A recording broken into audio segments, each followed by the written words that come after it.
ఓం శ్రీ సాయిరాం. శ్రీ గురుదేవదత్త. శ్రీ సమర్థ రామదాస విజయము. అధ్యాయము 34. ఓం గం గణపతయే నమః. ఓం శ్రీ సరస్వత్యై నమః. ఓం శ్రీ గురుదత్తాత్రేయాయ నమః. శ్రీరామ జయ రామ జయ జయ రామ. శ్రీ సమర్థులకు శ్రీదత్త దర్శనం. శ్రీ సమర్థుల వారి లీలను దర్శించి పులకిత అంతరంగులైన శ్రీ నిత్యానంద స్వామి వారికి కొన్ని దత్తాత్రేయుల వారి లీలలు కూడా అందు మిళితములై దర్శనమవుచుండ ద్విగుణీకృతమైన ఆనందం కలిగెను. ఆ దివ్యానుభూతులను విద్యాసాగరుతనే కాక అక్కడ చేరి ఈ కథాశ్రవణం చేసేవారందరికీ ఆనందాన్ని పంచే విధంగా వర్ణించసాగినారు. విద్యాసాగర, ఒకసారి శ్రీ సమర్థ రామదాస స్వామి వారు తమ అంకిత శిష్యుడైన ఉద్ధవుని వెంట తీసుకొని తీర్థయాత్రలకు వెడలినారు. అనేక తీర్థాలు క్షేత్రాలు దర్శించుకుంటూ ఆయా క్షేత్రములందు ధర్మ ప్రబోధములు చేస్తూ ప్రజలలో ధర్మజాగరణ చేయిస్తూ ముందుకు సాగిరి. క్రమంగా ఒకనాడు మహోర్గఢ్ అనగా మాతాపురముకు చేరారు. అచ్చటనే పూర్వము విష్ణుదత్తులను బ్రాహ్మణుడు బ్రహ్మరాక్షసుని సహాయముతో ముప్పు తిప్పలబడి శ్రీదత్తుని దర్శించుకున్నాడు. శ్రీదత్తుని తన ఇంటిలో జరుగు శ్రాద్ధములకు ఆహ్వానించగా సంతోషంతో దత్తస్వామి వారింటికి వేంచేశారు. విష్ణుదత్తుని భార్య సుశీలమ్మ మహాసాధ్వి. ఆమె ఎంతో సమయస్ఫూర్తితో అగ్నిదేవుని సూర్యుని భోక్తలుగా ఆహ్వానిస్తుంది. ఆ ముగ్గురు దేవతలకు భోక్తవ్యం సమర్పించి విష్ణుదత్తుడును సుశీలమ్మయు ధనులైనారు. వారి భక్తికి మెచ్చి దత్తస్వామి తన మంత్రమును వారికి ఉపదేశం చేసి లోకోపకారం చేయమని ఆదేశిస్తారు. సూర్యభగవానుడు అగ్ని భగవానుడు వారి యందు కృపతో, మీరు చేసే లోకోపకార కార్యంలో మేము తోడ్పడుతాము. మీ వద్దకు ఏ బాధతో వచ్చే వారికైనా వారి కర్మలు తొలగేలాగా అనుగ్రహిస్తామని వరమిస్తారు. తర్వాతి కాలంలో ఆ దంపతులు నిత్యము వారి గృహంలో దత్తస్వామిని ఆరాధించడమే గాక ఉదయం మేలుకొలుపు, రాత్రికి ఉయ్యాల్లో పవలింపు సేవలు ఏమరక చేస్తుండేవారు. ఆ ప్రదేశమే శ్రీదత్తునికి ఇష్టమైన విశ్రాంతి మందిరంగా మారింది. ఆ స్వామివారి శయన మందిరంలో ఈనాడు కూడా ఆ విధంగానే పవలింపు సేవలు మేలుకొలుపులు జరుగుతున్నవి. విద్యాసాగర, విశేషం ఏమిటంటే ఈ రోజులలో కూడా ప్రతిదినం ఆయన శయ్యపైన పూలు పరచి పవలింపు పాటలు పాడి హారతి చేసి తలుపులు మోస్తారు పూజారులు. తెల్లవారి తలుపులు తెరిచేసరికి ప్రక్కతో పాటు ఆ పూలు నలిగి ఉంటున్న దృశ్యాన్ని అందరూ దర్శించి శ్రీ దత్తస్వామి యొక్క సత్యతను తెలుసుకుంటున్నారు అని ఆ విధంగా శ్రీ దత్తమహిమను పునశ్చరణము గావించి నిత్యానందుల వారు శ్రీ సమర్థుల ఎడల కలిగిన దత్తానుగ్రహమును ఇట్లు వివరింపసాగిరి. విద్యాసాగర, మాహోర్గఢువు చేరిన శ్రీ సమర్థ రామదాస స్వామి వారును ఆయన శిష్యుడైన ఉద్ధవుడును స్నానము సంధ్య అనుష్ఠానములు ముగించుకొని దైవదర్శనానికి వచ్చారు. మందిరంలో దైవదర్శనం చేసుకొని ముఖమండపంలోనికి వచ్చారు. అచ్చట 10 మంది బ్రాహ్మణులు ధ్యానమునకు ఉపక్రమింపబోచున్నారు. వారి వద్దకు పోయి శ్రీ సమర్థుల వారు, ఆర్య, తమరు దేని కొరకు ఇచ్చట ధ్యానం చేయబోచున్నారని ప్రశ్నించిరి. ఆ బ్రాహ్మణులకు ఇది వింత ప్రశ్న అనిపించెను. ధ్యానము ఎందులకు అని ప్రశ్నిస్తున్నావు? నీవెంత అవివేకవయ్యా! ధ్యానం ఎవరు చేసినా దైవదర్శనము కొరకే. మేము దత్తస్వామి భక్తులము. ఆయన దర్శనము కోరి ఇచ్చట ధ్యానం చేస్తున్నామని తెలిపిరి. శ్రీ సమర్థులు వెంటనే శిష్యునితో, ఉద్ధవా, మనమెంత అదృష్టవంతులము! వీరికి శ్రీదత్తుని దర్శనమైనచో మనకు కూడా జరుగును గదా. మనము కూడా ఇచ్చటనే ధ్యానమును కూర్చుందాము అన్నారు. ఆ మాటలు విన్న అచ్చటి బ్రాహ్మణులు వింతగా నవ్వి, మేము 12 సంవత్సరాలుగా ఇచ్చట ధ్యానము నిత్యము నియమంగా చేస్తున్నాము. మాకే ఇంతవరకు ఆయన దర్శనం కాలేదు. నీవు ఇప్పుడొచ్చి కూర్చొని ఇప్పుడే దర్శనం పొందుతావా? దత్తుడంటే అంత సులభుడు కాదయ్యో అన్నారు. శ్రీ సమర్థులు ఆ బ్రాహ్మణులతో, తమరు గొప్ప సాధకులు. శ్రీ దత్తస్వామి సులభ సాధ్యుడు కాదని నాకు తెలుసు. కాబట్టే తమరి ప్రక్కన కూర్చుండి దర్శన లాభమును పొందాలని కోరాను. మేము మీ ప్రక్కన కూర్చుండినా మీకేమైనా అభ్యంతరమా అని అడిగారు. వారు, సరే కూర్చోండి, మాకేమీ అభ్యంతరం లేదు అన్నారు. గురు శిష్యులు ఇరువురు వారి సరసన ధ్యానమునకు కూర్చున్నారు. ఒక పావుగంట గడిచింది. శ్రీ సమర్థులు సమాధి స్థితిలో ఉన్నారు. ఉద్ధవుడును ధ్యానంలో నిమగ్నమైనాడు. ఇంతలో ఆ దేవాలయం ముందరనున్న ఖాళీ స్థలంలో గనగన గంటల చొప్పుడు వినిపించింది. ధ్యానానికి ఉపక్రమిస్తున్న బ్రాహ్మణులకు ఆ చెప్పుడు వినబడి కళ్ళు తెరిచి చూచారు. చూస్తుంటే వారికి ఎంతో జుగుప్సాకరమైన దృశ్యం కనిపిస్తున్నది. ఒక మహమ్మదీయుడు తన సంసారాన్ని ఒక దున్నపోతు బండిలో తీసుకొని వచ్చి సరిగ్గా ఆ గుడి ముందరనే ఆపాడు. వీరంతా చూస్తుండగా బండిలో నుండి ఒక కోళ్ళ గంపను కిందకు విసిరివేశాడు. అవి కొక్కొక్కొక్కో అంటూ శబ్దం చేస్తున్నవి. అంతలో 6 గొర్రెలను 3 కొడుకులను భార్యను దింపాడు. తరువాత పెద్ద అండా ఒకటి నీళ్ళ కడవను దించాడు. బీబీ, నాకు ఆకలి విపరీతంగా ఉన్నది, తొందరగా వంట కానివ్వు అన్నాడు. ఈ బ్రాహ్మణులు ధ్యానభంగం ఎలాగూ అయ్యింది, గుడికెదురుగా వచ్చి ఇలాగా ఈ దుష్టుడు ఇంకేమి చేయబోతున్నాడు అని అలాగే చూస్తూ వారి చర్యలను గమనిస్తున్నారు. ఆ సాహెబు భార్య, హుజూర్, పొయ్యి వెలిగించాను, ఏమేమి వండమంటావని అడుగుతున్నది. అతడు ఆ గంపలోని 25 కోళ్లను కోసి అందులో వేసేయి అన్నాడు. అతని భాషలో ఓ 25 ముర్గీకో కాట్ దాలో అన్నాడు. అతని భార్య భర్తతో అవన్నీ కోసేశాను, ఇంకేమి వేయాలని అడిగింది. అతడు ఆ 6 గొర్రెలను కోసేయి అన్నాడు. ఈ బ్రాహ్మణులు కళ్ళు మూసుకున్నారు. వారు చేసే దుష్కృత్యాన్ని చూసేది అలాగా అని. శబ్దాలు మాటలు మాత్రం వినబడుతున్నాయి. అంతలో ఆ బీబీ, హుజూర్, అండాలో సగానికి కూడా రాలేదు అన్నది. ఆ దున్నపోతును కోసేయి అని అతని గొంతు వినిపించింది.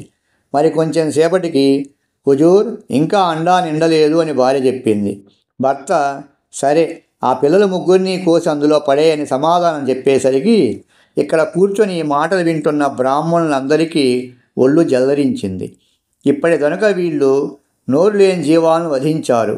ఇప్పుడిక వారు కన్న పిల్లలను కూడా వధించి వండుకొని తింటారా? వీళ్ళది ఆకలేనా? వీళ్ళు మానవులు కాదు, రాక్షసులు. ఈ రోజున లేస్తూ ఎవరి ముఖం చూచామో కానీ ఈ కళ్ళ ముందర ఇంత అకృత్యం జరుగుతుంటే చూడవలసిన కర్మ మనకు పట్టింది.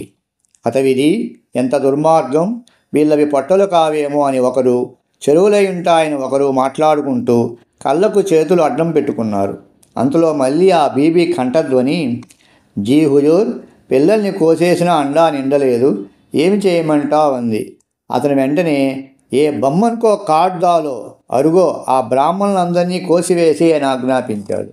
ఆ శబ్దం చెవిన పడగానే ఈ 10 మంది బ్రాహ్మణులు లేచి పరుగో పరుగు, ఏ దారి దొరికితే ఆ దారిని పడి పరిగెత్తుతుంటే వారి పైపంచలు ఎగిరిపోయాయి, కట్టుపంచలు జారిపోతున్నాయి. కాలి కొద్దీ పరిగెత్తిపోయారు. ఆ బీబీ కత్తి చేతపట్టి వచ్చి ఉద్ధవుడి చుట్టూ చేత పట్టుకుంది.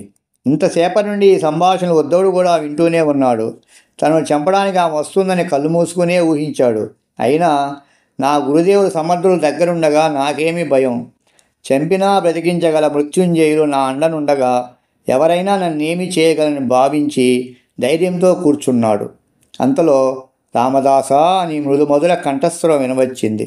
శ్రీ సమర్థుల వారు కన్నులు తెరిచి లేచి నిలిచి చేతులు జోడించి, శ్రీ దత్తదేవ కారుణ్యభావ దివ్యప్రభావ, జంబాసురం దృంచి దేవేంద్రునిన్ గాచినావే, కాత్యవీరాజునిన్ బ్రోచి రాజ్యాశ్రునిన్ చేసినావే, రేణుకామాత పుత్రుండవు భార్గవున్ చేపట్టి త్రిపురనేనంచు రాకృచ్చినావే, మదాలసాసుదుడలర్కుండు నిన్ చేర యోగ విద్యను ప్రసాదించినావే అనఘేశ, విశ్వేశ, దేవేశ, వాగీశ, యోగీశ, త్రైగుణ్యమూర్తి, భక్తానువర్తి, దత్తాయని నిన్ను పిలవగానే వచ్చి దర్శనం ఇచ్చినావే, దయాసాంద్ర శ్రీ సచ్చిదానందమూర్తి, పాహిమాం పాహిమాం, నమస్తే నమస్తే నమస్తే నమః అని స్తోత్రము సలుపుతుండగా ఉద్ధవుడును చేతులు జోడించి నమస్కరిస్తూ నిలిచియున్నాడు. అంతకుముందు వినిపించిన మాటలు, తన జుట్టు పట్టుకున్న స్త్రీ కానీ ఏమీ కనిపించలేదు ఉద్ధవునికి. శ్రీ దత్తస్వామి వారు మాత్రమే చిరునవ్వులు చిందిస్తూ కనిపిస్తున్నారు. ఆయన సుందర సుకుమార సురుచిర ముఖార విందమును చూస్తుంటే అమృతపానం చేసినట్లుంది. క్షణం క్రిందట మృత్యువు కబలించే ప్రయత్నం చేసినప్పుడు తాను ధైర్యంగా ఉన్నందునను, గురుస్మరణ చేసినందునను ఇప్పుడు ఈ అమృత దృశ్యం లభించింది అనుకుంటూ మనసారా ఆయన రూపాన్ని ఉద్ధవుడు దర్శించుకుంటున్నాడు. శ్రీ దత్తస్వామి ప్రసన్నులై, రామదాస, నీవు వచ్చి ఎందుకయ్యా ఈ అనధికారుల మధ్యన కూర్చున్నావు. వారి మూలంగా నేను ఇంత నాటకం ఆడవలసి వచ్చింది. భలే వాడివయ్యా, నన్నే ఇంత ఇబ్బంది గురి చేశావు అన్నారు. స్వామి, మీరు మహానటులు, జగన్నాటక సూత్రధారులు. మీకు ఇది ఒక లెక్క. ఇప్పటికి ఎంతమందికి ఇన్ని రూపాలు చూపారు, ఎంతమందిని మాయ చేశారు. ఇంద్రుణ్ణే మాయలో పడవేశారు. భార్గవరామునికి చండాలని రూపం చూపారు. ఇప్పుడు ఈ బ్రాహ్మణులకు మహమ్మదీయునిగా దర్శనమిచ్చి భయపెట్టితిరి. స్వామి, వారందరూ 12 సంవత్సరాలుగా నీ గురించి ధ్యానం చేస్తున్నారట. నీవెంతో దయామయుడవే, వారి పట్ల ఎందుకయ్యా ఇంత కాఠిన్యత? వారికి కూడా దర్శనం ప్రసాదించు దేవా అని వారి తరపున ప్రార్థన చేశారు. శ్రీ దత్తస్వామి, రామదాస, నీవు యోగ్యుడవు. సర్వజనహితమును కోరుచు అనేక కష్టనష్టముల కోర్చి భక్తి జాగరణ చేయుచున్నావు. నిరంతర రామనామస్మరణ నీవు చేయుటేగాక అందరితోనూ చేయించుచున్నావు. ఎవడు 10 మందికి మేలు కోరుతాడో అతడు భగవానునికి ప్రియుడవుతాడు. నీ యందుగల లోకహిత కాంక్ష వలననే నేను ప్రసన్నుడనయ్యాను. ఆ బ్రాహ్మణులు జపధ్యానములందు నిష్ణాతులు కాలేరు కూడా. స్థూలోపాసనే తెలియదు. మరి సూక్ష్మ పర ఉపాసనలు ఎట్లు వారికి ఇంకేమి ఎక్కగలరు? ఆత్మతత్వం ఎట్లు తెలుసుకోగలరు? నీకు వారికి పోలికేముంది? అందుకే వారు అనధికారులని చెప్పాను అన్నారు. తర్వాత నీ కోరిక ఏమిటో చెప్పు, తీరుస్తాను అనగానే శ్రీ సమర్థులు, దేవదేవ, గోసావికి కోరికలేమిటి స్వామి? సర్వులు నీ మహిమను తెలుసుకోవాలి, నిన్ను స్మరించగలగాలి. కాబట్టి దయతో ఈ బ్రాహ్మణులకు దర్శనం అనుగ్రహించు, అదే నా కోరిక అన్నారు. భక్తుని కోరిక గురువు తీర్చాలి కదా. సరే, పోయి వారందరినీ రమ్మని పిలుచుకొని రా అని ఉద్ధవునితో అన్నారు దత్తస్వామి. ఉద్ధవుడు ఆతృతతో పరిగెత్తిపోగా నలుగురు మాత్రం దొరికారు. వారిని బ్రతిమాలి రమ్మని దత్తస్వామిని దర్శించుకోమని పిలుస్తుంటే మొదట వారు నమ్మలేదు. ఉద్ధవుడు ఎన్నో ప్రమాణాలు చేసి రమ్మంటే వచ్చారు. తీరా ఇక్కడికి వచ్చి చూస్తే శ్రీ సమర్థులు ఒక్కరే ఉన్నారు. వారు ఉద్ధవునితో, ఏమిటయ్యా, దత్తాత్రేయ స్వామి వచ్చారన్నావు, దర్శనమన్నావు, ఏరి ఎక్కడా అని అంటుంటే శ్రీ సమర్థుల వారు వారిని అనునయ వాక్యాలతో శాంతింపజేసి ప్రక్కన కూర్చుండబెట్టుకొని శ్రీ దత్తాత్రేయుని ఈ విధంగా ప్రార్థించారు. ప్రార్థన. నేరములెంచకుమా శ్రీ గురుదత్త, నేరములెంచకుమా శ్రీదత్త, మా నేరములెంచకుమా. జన్మించినదాదిగ నిన్నెదలో తలపక ఇహ సుఖములకై తపించితిమి. జన్మించినదెందుకో మరచితిమి, దిక్కు తెలియక వేసారితిమి. నేరములెంచకుమా శ్రీ గురుదత్త, నేరములెంచకుమా శ్రీదత్త, మా నేరములెంచకుమా. ధ్యానము యోగము ఎరుగమైతిమి, నీ దివ్యలీలలు తెలియమైతిమి. నిన్ను గుర్తించక మూఢలమైతిమి, కరుణ చూపి కాపాడుమో దేవా. నేరములెంచకుమా శ్రీ గురుదత్త, నేరములెంచకుమా శ్రీదత్త, మా నేరములెంచకుమా. అందరూ ఈ ప్రార్థనా గీతాన్ని శ్రీ సమర్థులతో శృతి కలిపి పాడగా శ్రీ దత్తస్వామి ప్రత్యక్షమైనారు. ఆ బ్రాహ్మణులందరూ కూడా ఆ దివ్య తేజోమయ మంగళమూర్తిని కనులారా దర్శించుకొని అపరాధములను మన్నింపమని మనసారా వేడుకున్నారు. శ్రీ దత్తాత్రేయుల వారు వారిని సుఖశాంతులతో వర్ధిల్లుమని దీవించి అంతర్ధానమైనారు. తర్వాత శ్రీ సమర్థుల వారికి మొక్కి తమ తప్పులు క్షమించమని వారంతా వేడుకొని శ్రీదత్తుని ప్రార్థించి తమ బోటి అల్పులకు దర్శనం కలిగించినందులకు కృతజ్ఞతలు ప్రకటించారు. విద్యాసాగర, తరువాత ఉద్ధవుడు గురుదేవుని ఇలా ప్రశ్నించాడు. గురుదేవ, శ్రీ దత్తాత్రేయ స్వామివారు మహమ్మదీయుని రూపంలో వచ్చారు అని అర్థమైనది. కానీ ఆయనకు పెళ్లి లేదు కదా, భార్య ఎలా వచ్చింది? ఆ పిల్లలేమిటి? వాళ్ళను వధించడం ఏమిటి స్వామి? ఆయన చూపిన లీలలోని అంతరార్థాన్ని విడమర్చి చెప్పండి స్వామి అని కోరాడు అని నిత్యానంద వారు చెప్పగానే విద్యాసాగరుడు, గురుదేవా, నేను ఇప్పుడు అదే ప్రశ్న వేయాలనుకున్నాను.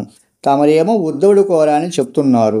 నాకు కూడా ఆ రహస్యం వినాలని చాలా కుతూహలంగా ఉంది. వివరంగా శ్రీ సమర్థులు ఏమి చెప్పారో చెప్పండి అని అడిగాడు. నిత్యానందులు ఇలా చెప్పారు. విద్యాసాగర, శ్రీ సమర్థుల వారు తన శిష్యునికే కాకుండా ఆ బ్రాహ్మణులకు కూడా అర్థమయ్యే విధంగా ఇలా వివరించారు. శ్రీ దత్తునికి భార్యగా కనిపించేది మాయ, ఆమె మధుమతి. ఇంకా లోతుకు పోయి విచారిస్తే దత్తుడే మాయ, మాయే దత్తుడు. ఒక్కొక్కప్పుడు ఆయన మాయాముక్తుడుగా గోచరిస్తుంటాడు.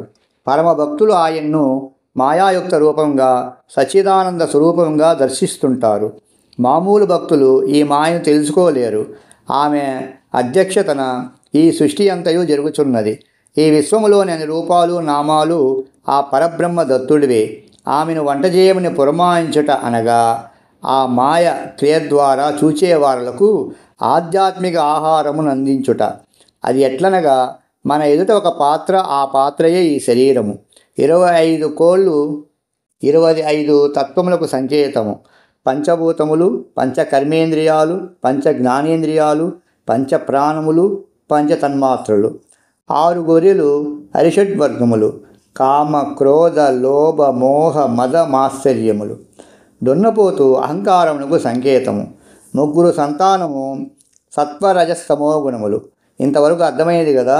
వీటినన్నిటినీ తెగకోసిన క్రియ ఏమిటంటే, ఇవన్నీ జీవించి మీలో ఉన్నంతసేపు భగవంతునికి చేరువ కాలేరు అని తెలుపుటకు వాటినన్నింటినీ నిర్జీవులుగా మార్చుకోండని మనకు బోధించినది. ఎవరు అంటే ప్రకృతి మాత. చివరికి ఈ బ్రాహ్మణులను వధించమని ఆజ్ఞ అయ్యింది అంటే అర్థం చేసుకోండి. నేను బ్రాహ్మణుడను, నేను శూద్రుడను అని అనుకుంటుంటారు. అసలైన ఆత్మ నేనుకు బ్రాహ్మణ శూద్రాను భేదములు, స్త్రీ పురుష భేదములు ఉండవు. అందులకే ఆ భావాన్ని కూడా తొలగించుకుంటే గాని పరమాత్మైన శ్రీ దత్తాత్రేయ స్వామి దర్శనము మనము పొందలేమని తెలుపుటయే ఆ లీలలోని ఆంతర్యం. కనుక మనం సమ్యక్ జ్ఞాన సంపన్నులమై దత్తుని చేరాలి అని శ్రీ సమర్థుల వారు బోధించారు. ఆ బ్రాహ్మణులు శ్రీ సమర్థులకు మరల పాద నమస్కారములు చేసి, ఆర్య, తమరి ఇంత విపులంగా చెప్పినారు కావున మాకిప్పుడు దత్తతత్వము కాస్త అవగతమైనది. ఆ దృశ్యాలు చూచిన సమయంలో మాకు ప్రాణాలు కడబట్టినాయి. మీ కృపచేత మాకు దత్తదర్శనం లభించినది. మీరే మా గురుదేవులని శ్రీ సమర్థులకు వందనాలు అర్పించి మరి 4 రోజులు ఈ క్షేత్రములోనే ఉండి మాకు జ్ఞానబోధ చేయమని కోరగా దయతో శ్రీ సమర్థులు అనుగ్రహించారు అని శ్రీ నిత్యానందులు వివరించగా విని విద్యాసాగరుడు కన్నులు ఆనంద బాష్పాలు సవించుచుండగా జయ జయ రఘువీర సమర్థాయని జయజయనాదములు చేసెను. గురుదేవులైన నిత్యానందుల వారును అచ్చట చేరి శ్రవణం చేయుచున్న భక్తులను వారితో శృతి కలిపి జయజయనాదములు చేసిరి. జయ జయ రఘువీర సమర్థ, శ్రీరామ జయ రామ జయ జయ రామ. ఇది విద్యాసాగర శ్రీ నిత్యానంద యోగి సంవాద రూపమున శ్రీ దత్తాత్రేయ సంప్రదాయ శిష్య పరంపరలోని శ్రీ శ్రీ శ్రీ స్వామి విఠలానంద సరస్వతి మహారాజ్ విరచిత శ్రీ సమర్థ రామదాస విజయములోని 34వ అధ్యాయము సంపూర్ణం. ఓం శాంతి శాంతి శాంతి.